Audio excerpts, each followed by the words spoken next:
আটপুরে গৃহবধূর সাজে দেখতে অভ্যস্ত অমিত প্রায় 25 বছর ধরে সুপ্রিয়াকে বাড়িতে ছাপা বা তাঁতের শাড়ি, লোকজন এলে গায়ে আঁচলটা জড়ানো, বাইরে গেলে কখনো সিল্ক বা তাঁত বা হ্যান্ডলুম, তার সাথে কানের হালকা দুল, গলায় ছোট্ট সরু চেনে গুরুদেবের ফটো দেওয়া লকেট। সুপ্রিয়া মানেই পারফেক্ট হাউসওয়াইফ, আদর্শ বৌমা, একমাত্র মেয়ের ভালো বন্ধু কাম্মা। ঘর গুছানো, রান্নাবান্না সবেতেই পরিপাটি। ঘরের বউ ঘরের কাজ করবে, মেয়ে মানুষ করবে, শাশুড়ির দেখভাল করবে, স্বামী ফিরলে তাকে চা খাবার দেবে, এটুকু হলেই ঠিক আছে। সুপ্রিয়াকে অন্দরমহলের বাইরে, মানে নিজের গণ্ডির বাইরে খুব একটা যেতে দেখেনি অমিত। আর যাবেই বা কোথায়? মেয়ে একটা সময় পুলকারেই গেছে, এখন তো অনেক বড়, বাইরে পড়ছে। আর কালে ভদ্রে সংসার থেকে ছুটি পেলে বাপের বাড়ি গেছে মাকে দেখতে। বাইরের জগৎটা পুরোই ছিল অমিতের, আর সুপ্রিয়ার অন্দরমহল। সুপ্রিয়াকে যখন সংসারে ডুবে থাকতে হয়েছে, তখন অমিত নিজের মনের আনন্দ খুঁজতে মাঝে মধ্যেই বন্ধুদের সাথে এদিক ওদিক ঘুরতে চলে যেত। কখনো তেমনভাবে মনেই হয়নি সুপ্রিয়ার কথা। জানতো যে সুপ্রিয়া অভ্যস্ত এই একাকিত্বে। তাছাড়া একা আবার কোথায়? কত কাজ বাড়িতে, মা আছে, মেয়ে আছে, কাজের বউয়ারা আসা যা করছি, সে সবও তো সামলাতে হয়। সুপ্রিয়া এফএমে রবীন্দ্রসঙ্গীত শুনত। এই আকাশে আমার মুক্তি আলোয় আলোয়। হয়তোবা স্বপ্ন দেখত একটা খোলা আকাশের। কতদিন বাইরে যায় না, শাশুড়ি মাকে রেখে ওভাবে তো সবাই মিলে যাওয়া যায় না। তাই অমিতকে মুক্তি দিয়ে স্বেচ্ছা বন্দিত্বে মেনে নিয়েছে সুপ্রিয়া। শুধু মাঝে মাঝে 2-1 দিনের ছুটিতে মায়ের কাছে আসা। মা বলতো, আমার যে সব দিতে হবে সে তো আমি জানি, গানটা একটু গাইবি সোয়া। অনেক দিন গাই না মা, এখন আর গলাটা ওঠে না। আসলে ও বাড়িতে সেভাবে গান গাওয়া হয় না। কেন যে গানটা নষ্ট করলি? অথচ একটা সময় এই গানই ছিল তোর প্রাণ। কি ভালোবাসতিস রবীন্দ্রসঙ্গীত। অবশ্য তোর বাবুও ছিল এমন গান পাগল। ভালোবাসা তো থেকেই যায় মা, ওটা মরেনি। গান তো শুনি রেডিওতে, গা হয় কম, বা গুনগুন করি কখনো। একটা সময় ও রেওয়াজ করলে মা পাশে বসে থাকতো। অমিত অবশ্য এসব নিয়ে মাথা ঘামায়নি। বিয়ের আগেই সব মেয়ে টুকটাক গান শেখে, তেমনি ভেবে আর মাথা ঘামায়নি। তবে এই 25 বছরের সুপ্রিয়া বুঝেছে, ব্যবসায়ী অমিতের মতে মেয়ে মানুষের বেশি এদিক ওদিক মন থাকলে সংসারটা ঠিকমতো করা হয় না। এই আর কি, গান গেয়ে বেড়ালে বা চাকরি করলে অথবা থিয়েটার করলে বা গপ্প লিখলে সংসারে মন দেবে কখন? তবুও সংসারের মাঝে মনকে বেঁধে ফেলা সুপ্রিয়া আনমনা হলো। আজকাল আর সংসারে মন বসে না সুপ্রিয়ার। মা চলে যাওয়ার পর হঠাৎই মনে হলো মুক্তির খোলা আকাশটা আর নেই। তার মধ্যে মেয়েটাও চলে গেল বাইরে পড়তে। ওর বায়না মেটাইতে তো কত সময় চলে যেত। তারপর একসাথে চলতো খুনসুটি, কখনো বার গল্পও হতো। এখন তো কথা বলার লোকই তেমন নেই। শাশুড়ি মা এমনিতেই চুপচাপ। তারপর টিভির নেশা, ঘরে বসে রিমোট হাতে চ্যানেল ঘোরাচ্ছেন। গরমের ছুটিতে বাড়িতে এসে রুনা দেখল এক আনমনা মাকে। মা যেন কেমন হয়ে গেছে, আজকাল আর গানও শোনে না। অথচ একটা সময় রেডিও পাশে রেখে কত গান শুনত। বুঝতে পারেন, দিদুন ছাড়া মায়ের যেহেতু কেউ ছিল না, তাই মায়ের খুব একলা লাগে। আচ্ছা বাবা, তুমি একটু তাড়াতাড়ি এসে মাকে সময় দিতে পারো তো? মা যেন কেমন একলা হয়ে গেছে, সেই হাসি খুশি ভাবটা যেন নেই। বাড়িতে আসছি তো যেমন আসি। এই তো সেদিন গুরুদেবের আশ্রমে গেলাম গাড়ি করে, তোর মা নিজেই তো বলল যাবে। ওহ বাবা, একটু মুভিতেও যাও, মলে নিয়ে যাও মাকে, শপিংয়ে নিয়ে যাও। হাসে অমিত। ঠিকই আছে, তুই এসেছিস, সব ঠিক হয়ে যাবে। মায়ের সাথে থাক, আমার তো সারাদিন কাজ, সন্ধ্যাবেলা একটু আড্ডা না দিলে মাথাটা হালকা থাকে না। সত্যিই তো, হোস্টেলের বন্ধুদের মায়েরা কি সুন্দর jeans, T shirt, palazzo kurta সব পরে আসে, আর মা সেই চিরকাল শাড়ি পরেই কাটিয়ে দিল। কি অজুহাত যে ঠাকুমা পিসিরা পছন্দ করে না। মাকে 2 বছর আগেই একটা ফেসবুক অ্যাকাউন্ট খুলে দিয়েছিল। সেই যে একখানা ছবি ডিপি করেছিল, এখন তাও পাল্টায়নি। কি যে করে কি জানি। না, মাকে একটু গ্রুমিং করাতে হবে। ধুর, বাড়িতে এসে মাকে ডিপ টেস্ট দেখতে ভালো লাগে কি? সুপ্রিয়া কিন্তু কিন্তু করলেও রুনাই লেগে গেল মাকে সাজাতে। কি করছিস? কতগুলো টাকা শুধু শুধু খরচ করলেই। মা, আমার পকেট মানি, তাই আমার যা ইচ্ছে করব, তুমি কিচ্ছু বলবে না। চারটে কুর্তা, প্লাজো, লেগিংস কিনে ফেললো রুনা। দাঁড়াও, আজ দেখবো তোমাকে কেমন লাগে। কি যে করিস না, এগুলো পরেছি কোনোদিন? শাড়িতে এখন ঠিকঠাক লাগে, আর রাত্রিটুকু মেকচি করি। দেখো কত ফ্রি লাগবে। রুনার হাত ধরে সুপ্রিয়ার সাজ বদল হলো। চুলটাকেও বাদ দিল না রুনা। দেখো, হেয়ার স্টাইল চেঞ্জ না করলে লুকটা পাল্টায় না। আর ছোট তো করছো না একদম। আর হ্যাঁ, ওই বড় টিপ নয়। সুপ্রিয়া আয়নার সামনে নিজেকে দেখে। আগে একটা সময় সালোয়ার কামিজ পরেছে, দু একটা বিয়ের পরও পরেছে পরিবার দীঘা বেড়াতে গিয়ে, তবে অনেকদিন পরা হয়নি। কি গো, কেমন লাগছে? বয়স তো 1 লাফে 10 বছর পিছিয়ে গেল দেখছি। ব্যাস, দাঁড়াও দাঁড়াও, একটা ছবি তুলে রাখি, ডিপিটা আবার পাল্টাবো। সুপ্রিয়ার বন্ধু বা আত্মীয় স্বজনের কাছে এক নতুন ভুল পাল্টানো সুপ্রিয়া, যাকে গায়ে আঁচল জড়ানো অবস্থায় হাসি মুখে চা জলখাবার দিতেই সবাই দেখেছে। সুপ্রিয়া ভেবেছিল অমিত হয়তো খুব খুশি হবে, হয়তোবা চোখে একটু অন্যরকম চাউনির ছোঁয়া দেখবে। সত্যি যেন সন্ধ্যে থেকে মন চাচ্ছে কি হয় কি হয়। শাশুড়িমা দেখে বললেন, ভালো করে নাও, যা ইচ্ছে, মেয়ে যখন জোর করছে। অমিত সুপ্রিয়ার চেয়ে প্রায় 10 বছরের বড়, তবে সুপ্রিয়ার কাছে অমিতের মানসিক বয়স শারীরিক বয়সের থেকেও বেশি।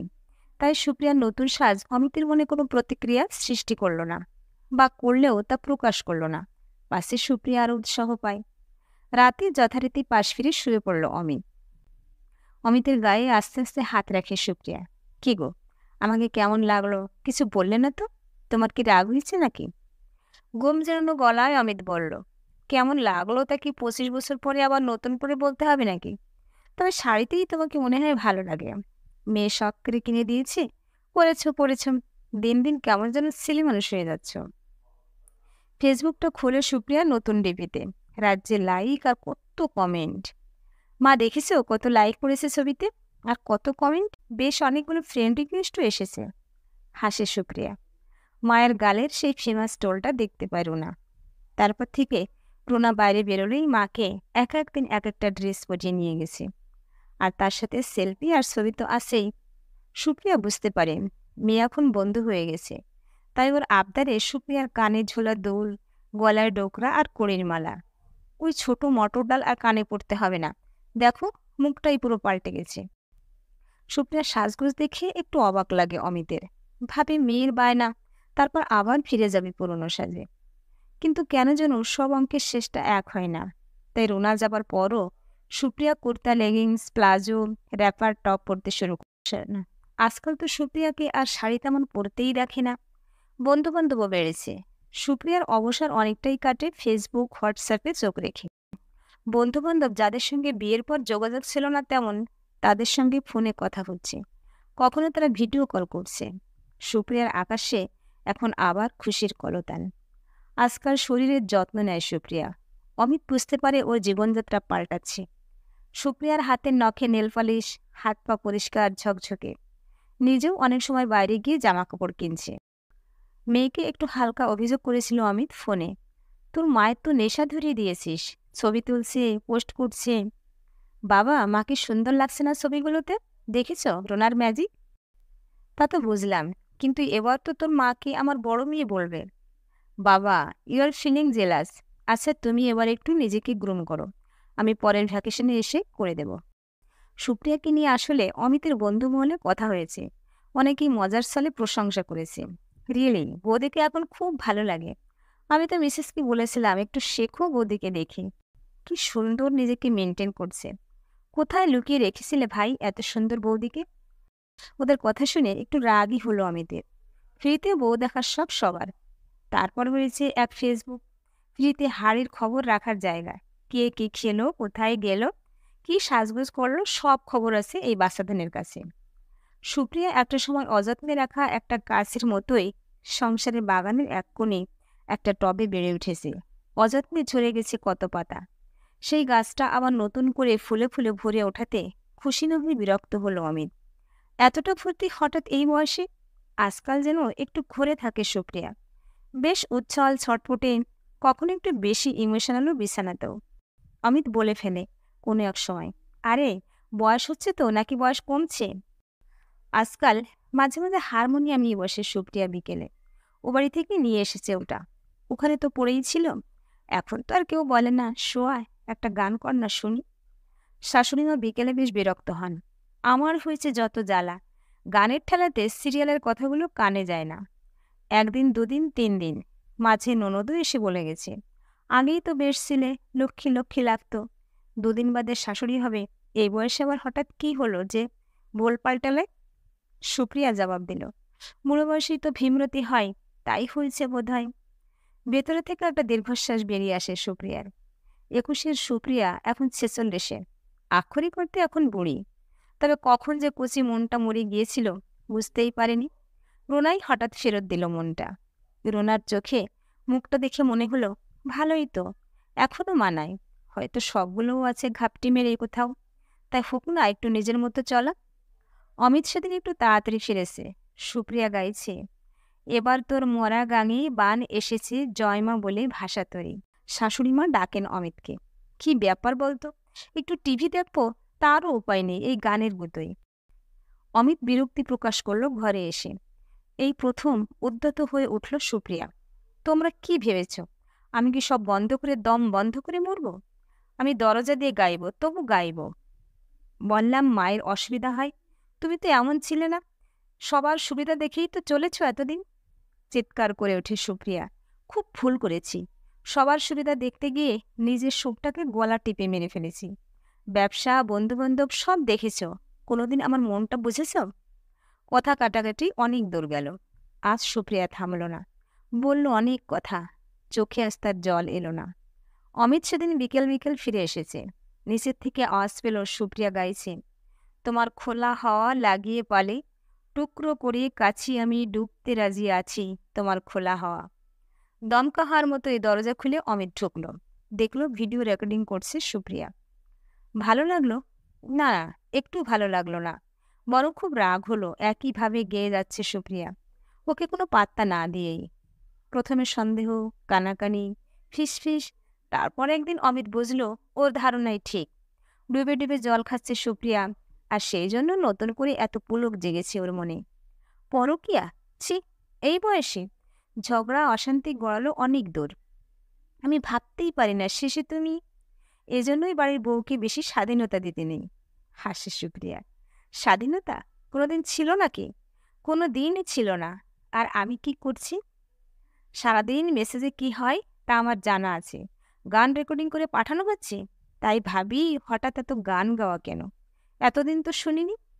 শুনতে চেয়েছো কোনোদিন? মেয়েকেও কোনোদিন গান শেখাতে যাওনি, তাই দেরি হলেও শুরু করেছি, আর থামবো না। কে উৎসাহ দিচ্ছে শুনি? প্রীতম? ছি, শেষে পরকীয়া? ও আমার বন্ধু, একসাথে কলেজে পড়তাম। ওই তো মনে করালো আমি একদিন গান গাইতাম, ওর সাথেও ডুয়েট গিয়েছি। একটা ভিডিও করবে বলে রেকর্ডিং করতে বলেছিল। জানা আছে আমার কত বন্ধুত্ব, পুরনো প্রেম ফিরে আসছে বুড়ো বয়সে, ফেসবুকের কল্যাণে, তাই এত সাজার ঘটা। অমিতের কথা যেন মনের থেকে শরীরে এসে বিদ্ধে থাকে সুপ্রিয়ার। প্রীতমকে পছন্দ করতে হয়তো এক সময়, তবে সাহস করে বলেনি কখনোই। কি করে বলবে? তখন বেকার, চাকরি করতো না, সুপ্রিয়ার বাবা অসুস্থ, তাই 7 তাড়াতাড়ি পরীক্ষা দিয়েই ওর বিয়ে হয়ে গেল। তারপর যোগাযোগ আবার 25 বছর পরে। এখন বন্ধুত্বটুকু শুধু আছে, মানে বেঁচে আছে। একটু ভালো কথা শুনতে পায় প্রতিমের কাছে সুপ্রিয়া। ভালো কথাটুকু যে কত দামি তা এখন বোঝে সুপ্রিয়া, যা হয়তো শুধু ভালো বন্ধুই বলতে পারে, একটু উৎসাহ দিতে পারে। তবে পারফেক্ট হাউসওয়াইফ সুপ্রিয়া হেরে গিয়েছিল অমিতের জেদের কাছে। অমিত ভেঙে চুরে দিয়েছিল সেদিনই ফোনটা রাগের মাথায়। ডিলিট করে দিয়েছিল সুপ্রিয়ার ফেসবুকের অ্যাকাউন্ট। সুপ্রিয়ার ফেসবুকের বন্ধুদের কাছ থেকে হঠাৎই হারিয়ে গিয়েছিল সুপ্রিয়া। বন্ধুত্বের তকমা পেয়েছিল পরকীয়ার। খবরটা গিয়েছিল মেয়ে রুনার কাছেও। শোন, মায়ের মাথাটা আর খাস না, তোর জন্যই এত কাণ্ড বাড়িতে। বাবার কাছে শুনতে ইচ্ছে করেনি মায়ের কথা, তাই মাকে জিজ্ঞেস করেছিল। মেয়ের কাছে হাউ হাউ করে কেঁদেছিল সুপ্রিয়া। তুই বিশ্বাস কর রুনা, ও আমার বন্ধু ছিল। একটু কথা বলতাম, কিছুক্ষণের জন্য হারিয়ে যেতাম কলেজের খেলার মাঠে, অডিটোরিয়ামে বা লাইব্রেরিতে। আসলে আমার কথাগুলো কেউ শোনেনি কোনোদিন, ও শুনতো আমার কথা। চোখটা ভিজল রুনারও। ও যে বড় হচ্ছে, আজ যেন মায়ের সাথে কোথায় একটা মিলিয়ে নিতে পারল নিজের অদেখা ভবিষ্যৎ। তুমি গাইবে মা, তুমি গাইবে, সবটা মেনে নিও না। কতদিন তোমার গান শুনিনি, গাও না একটা। সুপ্রিয়া গাইছে, আমি ভয় করব না, ভয় করব না, ডুবে না মরার আগে, মরবো না ভাই, মরবো না। প্রিয় ভিউয়ার্স, গল্পটা ভালো লাগলে লাইক, কমেন্ট ও শেয়ার করতে পারেন। আর এরকম আরও নতুন নতুন গল্প শুনতে চাইলে চ্যানেলটি সাবস্ক্রাইব করে পাশে থাকুন। ধন্যবাদ।